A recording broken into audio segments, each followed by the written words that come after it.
everyone, this is Melissa, and I'm the talkative introvert.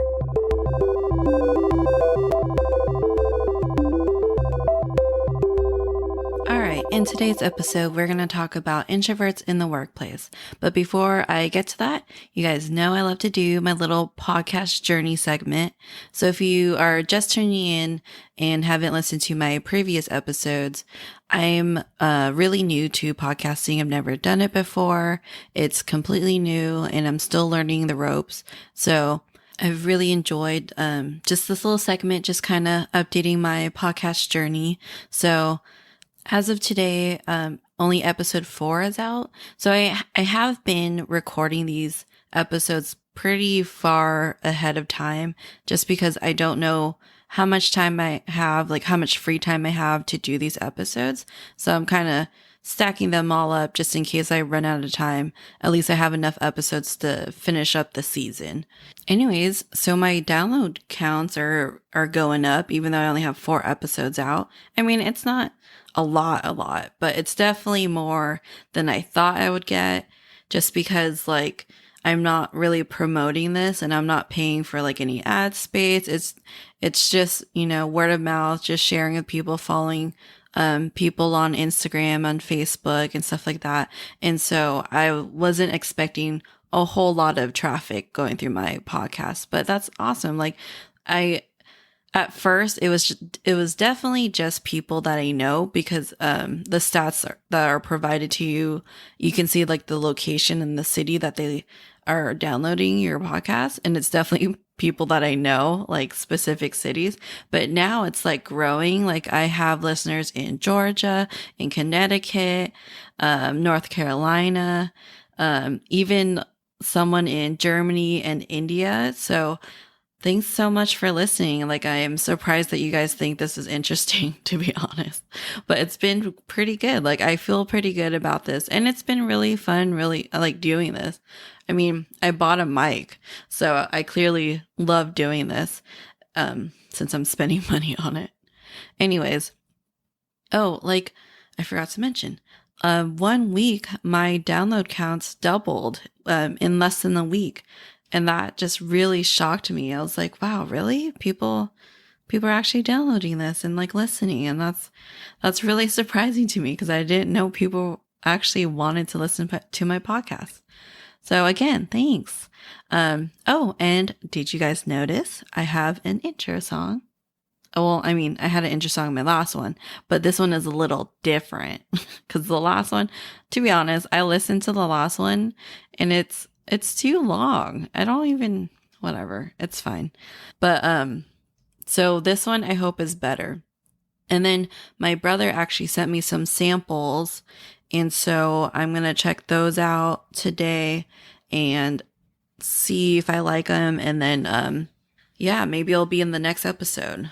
Who knows? But I was pretty excited because I really wanted an intro song from someone that I knew. And I know my brother really likes doing that stuff. So I'm excited to actually have an intro song that's made by someone that I know personally. Like, that's pretty awesome. I'm glad he did it. Anyways, so that's just a little bit of my podcast journey. I'm definitely learning and getting better at this. I'm understanding the software a lot better. I'm getting more listeners, more downloads. My mic obviously is way better. Oh my God, you guys, I listened to my earlier episodes and I'm so sorry that you guys sat through that. If you did, it sounds terrible compared to this episode and the last episode. It sounds like so much better. I'm glad I bought a mic because like just comparing the two, the first few are slightly unbearable, but I didn't want to re-record them either. Cause I still liked the content and I was hoping that you guys would like it too. So I kept it anyways.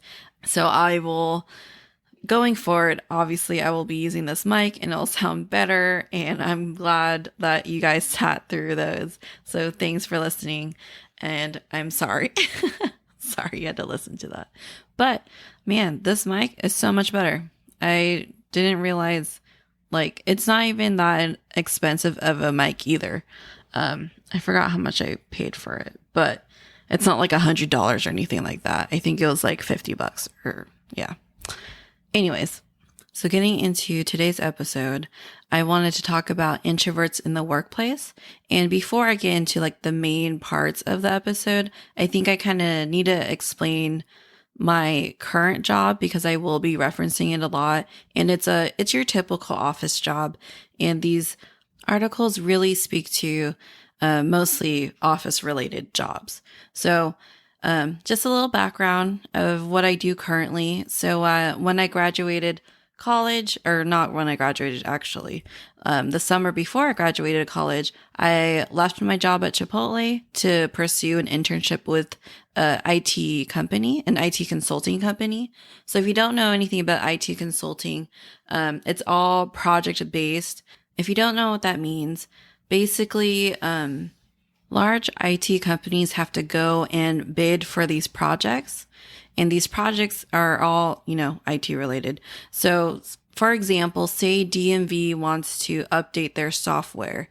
Well, that's considered a project. And so large IT companies such as like Xerox, IBM, HP, DXC, what have you, will all go and bid for that project.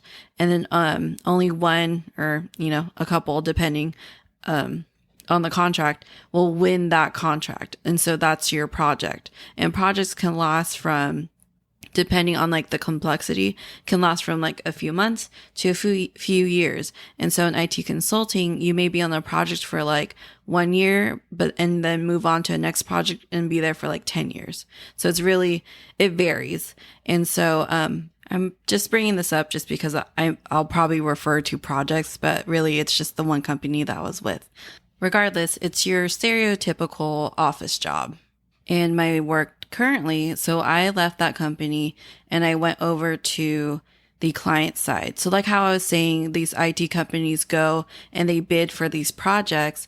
So the project that they're bidding for, they're trying to win over the client, right? So the big IBM, Xerox, Conduit, whatever, those major IT companies, those are the vendors. And then the company or the organization that requires the IT services are the clients. And so when I started in the IT industry, I started off on the vendor side, or it's also known as the private side. And now I've actually switched over and now I am on the client side, meaning before I was the one producing the product, the deliverable, if you will, and providing it to the client for their approval. But now I'm on the other side. Now I'm the client reviewing the product and providing my approval. So, but it's all the same. It's all office work. It's all in the IT industry. And so that's just, sorry, that ended up being a longer explanation, but basically, it's office work, right? So I am in meetings and I sit in front of a computer all day in my cubicle. Well, now I'm at home. So because of the whole pandemic thing, but yeah, office work. And so, getting into the main part of the episode, I do reference these two articles that I read. I read through a few, but I really like these two. One's from Introvert Dear. If you haven't heard of that, Introvert Dear also has a website and they actually even have a podcast that's really good. Hopefully I didn't lose you guys to them, but it's good content. And I enjoy, what they post in their blogs and, what they talk about in their podcast. And the other article that I will reference is from Forbes. So I will link those in the description if you want to read more about it. So yeah. All right, let's get into it. So as I mentioned earlier, today's episode is going to be about introverts in the workplace. As I mentioned in previous episodes, we live in a very extroverted world where extrovert characteristics are usually favored over introvert characteristics. And that could be really difficult for an introvert in the workplace.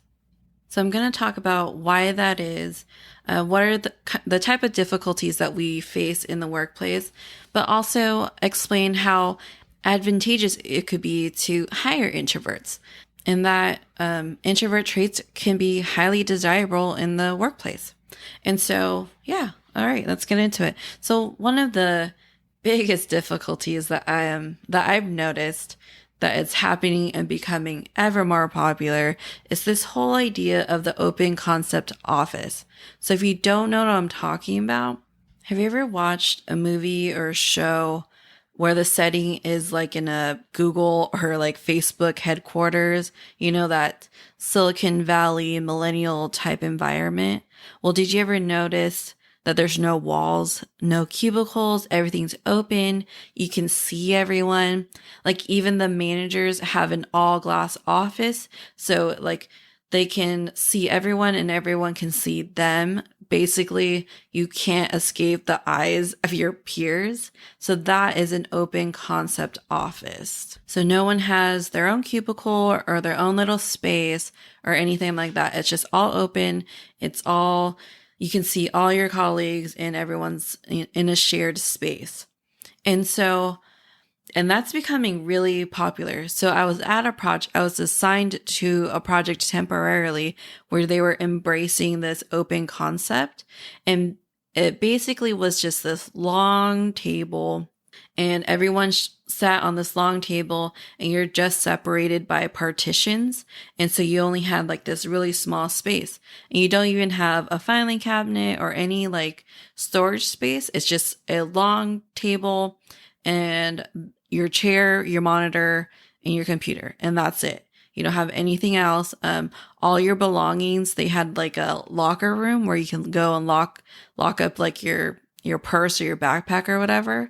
And then you were just in this open space with everybody. I was actually very fortunate enough to only be there like really short term. And my other projects were located in older buildings. So I actually did have my own cubicle. And before this pandemic, I did have my own cubicle. And so I only got to experience that for a very, very short time, which I'm so thankful for. Anyways, so this open concept office is getting super popular because it's supposed to promote better collaboration, better communication, better productivity, and it saves money and it's more cost effective. So you're probably wondering, so what's the problem? Well, like I've said in previous episodes and I'll mention it again. Introverts need social recharging, right? So too much communication, too much stimulation, too much socializing can be very exhausting and very draining. And in order for an introvert to thrive in their workspace, they need to be able to like retract from the group and be in their own little bubble for a while so they can organize their thoughts and, just have alone time to recharge so that they can prepare for the next collaboration session. Having an open concept office is just constant socializing. Even though you may not be talking to your colleagues the whole time, people are talking to each other. You can't really have your own space, your own little bubble, and then people can freely interrupt you at any time, at any moment. I mean, you kind of can with a cubicle as well, but it's definitely not as easy as if it was just an open concept office. Then that leads to this excessive amount of collaboration. So yes, collaboration is positive. It's good. Sometimes we need it to get a job done. Sometimes we need it to get more input on a certain issue and get multiple perspectives so that we can resolve this issue. It's definitely important in a client-vendor relationship. That way we are on the same page of what kind of product we want to produce. So I do understand that collaboration is very important in that aspect. However, excessive amounts of collaboration can be detrimental to an introvert and their work. Introverts need to be able to go back to their space so that they can collect their thoughts, they can reorganize, they can recharge from their social exhaustion, and they need time alone to better analyze the situation. That way they can be better prepared to share with the rest of the group. As an analyst myself, I do very analytical work, and that's hard to do if there's too many collaborations going on. I do a lot better if I can collect the information from that collaboration session or from a meeting and bring it back to my desk and really analyze it, organize my thoughts, and get together so I can really create a really quality product that I can then share with a bigger group. And so if we're constantly collaborating, constantly talking, constantly meeting with our teams and with our counterparts, it's hard to get that alone time so I could do like true analysis of the situation. And honestly, I've actually benefited much better in a smaller group. So I used to do auditing, and as an auditor, one of your responsibilities is to interview the clients so that you get a better understanding of what the specific team you're auditing, like what are they doing well, what are they not doing well, what should we look out for when we audit. And so I made the mistake of interviewing the entire group of clients.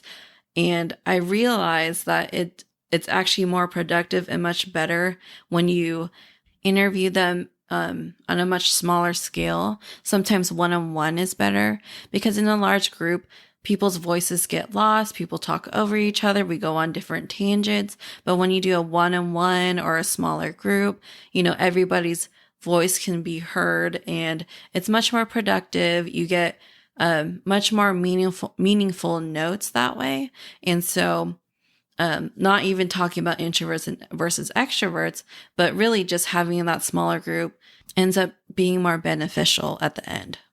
So on top of the open concept office and these excessive amounts of collaboration, we also have to deal with, can you hear my dog pitter-pattering? Okay, sorry. It's really cute though. Not gonna lie. Anyways, what was I talking about? Oh yeah, okay. So on top of, collaboration, open concept, blah, blah, blah, there's also this expectation to be social and to be, sometimes get personal with your colleagues. And this can be both good and bad. The good thing about it is you get to build a relationship with your coworkers. You have to spend 40 plus hours with these people every day. Not every day, every week. And so it's nice to build a relationship with them, take little breaks here and there from work and catch up with people. And honestly, I've been able to meet some amazing people at work, some people who turn from colleagues to really good friends, and some people who I still keep in touch with, even though I no longer work at my previous company. And so it has been really good socializing. And I do love, we used to have a lot of potlucks and we had a lot of holiday events, and I actually helped out with a lot of that stuff. So I do like it. And there's a lot of good in being social and interacting with your colleagues on a more personal level. However, for an introvert, that can also be very exhausting. So not only are we expected to be, collaborating with our colleagues, which is even though you're not talking about personal things, that still, contributes to your social exhaustion. So on top of that, we also are constantly talking to our colleagues, and it could be really exhausting. And there are days where I literally would be just so tired from all the meetings and all the collaboration sessions that sometimes I wish that, I can have these breaks.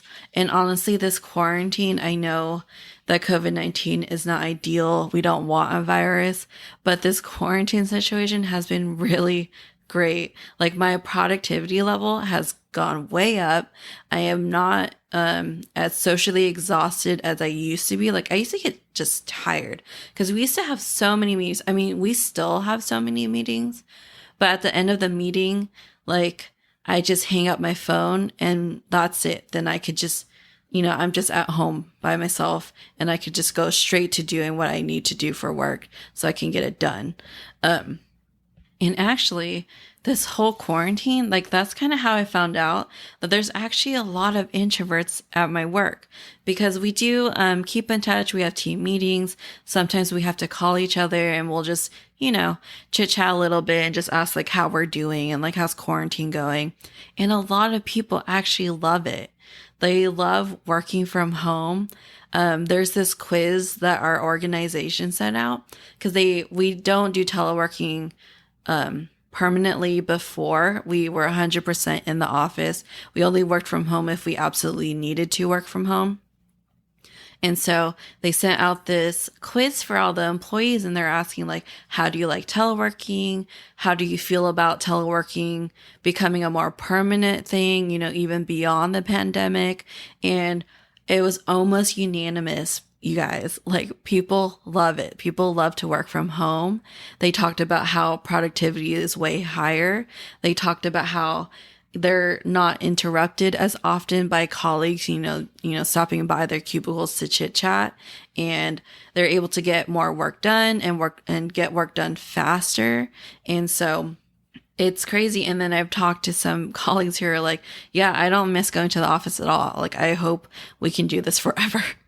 And I was like, oh, okay. So I'm not alone in that aspect. But yeah, okay. That does kind of make me wonder though, like, because people are always chatting it up at work, like at the break room and all that. And so it makes me wonder, like, do people do that out of obligation? Like, do people just do it because it's our expectation to be social and have small talk around the water cooler, water cooler talk. So it's interesting to get that input from everyone. Like, it's interesting how this whole quarantine thing is happening. And there's a very, very small percentage of people who want to go back to work 100%. Like, very small, like a tiny sliver on the pie chart. So that's crazy. All right. So next difficulty in the workplace for an introvert is the fact that we are judged. So that's normal, right? Introverts get judged all the time. I talk about that in my pet peeves episode and the misconceptions episode. People think we're quiet and we're kind of weird because we like to eat lunch alone, and we're antisocial because we decline invitations to like social gatherings. Like, colleagues of mine used to go out to happy hour a lot. And I think I think I went to a couple of them, to be honest, but I left early. So I didn't stay the whole time. And, but I said no a lot, to be honest, because not gonna lie, like, I see these people all the time. I see them probably more than I see my own husband. So why would I want to go to a happy hour? I mean, there are a few of them where, like, yeah, totally, I would want to go to happy hour with them, but it's just like a very, very small amount of people. Anyways, sorry, back to the point. So we are being constantly judged because of that. Like, for example, I don't always invite people to lunch. And when I do, I have to be like very careful to avoid a large lunch outing, because when you ask someone to lunch, someone might hear you and then they'll ask to go. And then the like person next to you will hear you and they're like, oh, I want to go too. And then it ends up being this large group. And really, you just wanted to have lunch for like that one person. But surprisingly, there are definitely more introverts in the workplace than you probably realized. I think people kind of pretend to not be an introvert because, like I said, extrovert traits are definitely more favorable. And so that's why people probably don't realize how many introverts there actually are in the workplace. And I've actually been a lead and I've been a manager. And honestly, I love introverts. Well, I obviously love introverts because I'm an introvert, but I do love introverts as employees. Like, they have really great traits, and I think people kind of overlook those traits because instead they kind of think introverts are just weird and antisocial and blah blah blah. But I did receive a pretty big compliment from a manager once, and she once described me as small but mighty. And she said that because I'm not like super outlandish. And as she put it, I don't have a look at me personality. And because of that, because of like me being an introvert, I do actually produce great work and I don't involve myself in office politics and drama. Like, I have good relationships with everyone and I always get my work done and I don't get involved in all those like petty little office conflicts. And so I got like pretty big recognition because I did leave that project and she gave me like this huge kudos, and it was like, I wasn't expecting it at all. And honestly, I'll probably always remember that. And that kind of leads to my next segment, like what makes introverts a great worker? And I personally can really speak to this. As I've said before, I have had a manager role and I have been a lead and I've been involved in a lot of interviews and I've definitely hired a lot of good people who like ended up doing really well in their job. I have had to fire 2 people once and that was pretty difficult. But of all the people I've ever hired, like only 2 of them got fired. So, yeah, I can really speak to this one because there are specific traits that I do look for when I do interviews. And honestly, I actually just did some interviews just recently, a couple weeks ago. And as I was reading this article, it definitely had some key characteristics that I was looking for when I was doing the interviews. And I thought this was really great, like a really great article for people, for introverts to read and to know that they do have desirable traits. Okay, so what makes introverts great workers? 1, we are great observers. Because we do tend to be more quiet, it allows us to be more observant of the room and of the situation. And we may notice things that other people would miss. You know, we could see details that can be completely missed. So introverts tend to be very detail oriented, which is like really important actually to put on your resume. Like I'm always looking for people who are detail oriented. So that's like a really great trait. Like if you're an introvert and you're quiet and you tend to observe the room and observe things and you've noticed that you've observed things that other people don't notice, you know, that makes you detail oriented. And that's like a great thing to add as a skill in your resume. And then next, we don't need constant external reinforcement. So this one was actually really surprising to me because I didn't realize that was an introvert thing. So my boss, she is pretty new to her role. She got promoted not too long before I got hired. And one of the questions she asked the team was, as your manager, what would you like me to do to recognize your good work? Like she really wanted us to feel like we're being recognized and appreciated for the hard work that we do. Some team members responded with giving us a kudos at the all staff. And some people were like, put us on blast, you know, like do an email out to everyone, giving us kudos. And I don't know, it was just like putting us kind of center of attention. And honestly, when I answered the question, because we were given like these questions separately, and so we answered them separately, and then we met as a group. And literally my answer was, I don't really need the recognition, to be honest. The fact that you're not firing me is recognition enough. And if you really have to, I'm totally good with just a post-it note that said, good job. So I didn't really care for like the whole recognition thing. Like I don't care about getting kudos or anything like that because I don't really like being center of attention anyways. So this kind of just puts you right in the center. Like, honestly, just a pat on the back or just a good job. Like it doesn't have to be like to everyone. Like everyone doesn't need to know that I'm doing a good job or anything like that. Just give me a good review of my annual assessment and then we're good to go. Like I think that's important to note that introverts don't need the constant attention. They don't need the constant praise to produce good quality work. Okay, so next one, we are self-starters. This one was so important when I did the interviews because that's definitely one of the characteristics that I was looking for, a self-starter. And so the position that we were hiring for, it's above what's it called? Entry level. So the expectation is that you don't need to be handheld. You don't need to be like constantly managed or anything like that because it is a higher up position.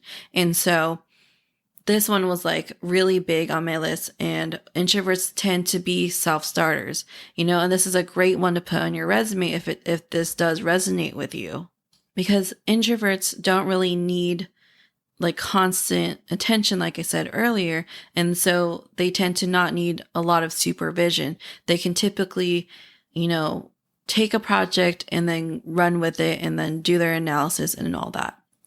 And so that's a really great, you know, introvert characteristic. And definitely, if that's you, you're a self-starter, definitely put that on your resume. Like, that's such a good characteristic to have. Next one, we are more likely to take calculated risk. And so what that means is that introverts tend to gather the facts and process them first before taking the plunge, so that we don't typically go all in without knowing all the variables. And that's really important because say that there's an issue that's going to result in a major financial loss for the company. We can't have someone taking these major risks without really weighing out the options first and making sure that they are making the best choice for that situation. And an introvert will typically not make a risk unless it's a calculated risk, unless there are facts and they are processed and they know all the variables and they're able to give you the best solution possible. And that's like a huge characteristic that is very important in the workplace, especially if you're dealing with like high profile issues and risks. Okay, this is the last one on my list. We don't require approval from others, but we will seek out their opinions. And so when I was reading the article, this really means we're not easily swayed by other people's opinions. And that is because introverts tend to be very analytical and very observant, and they are able to form their own opinions based on the facts given to them and the ability to process them. And so, but that doesn't mean that introverts won't seek input from others, because of course, that's the importance of collaboration, as we mentioned earlier.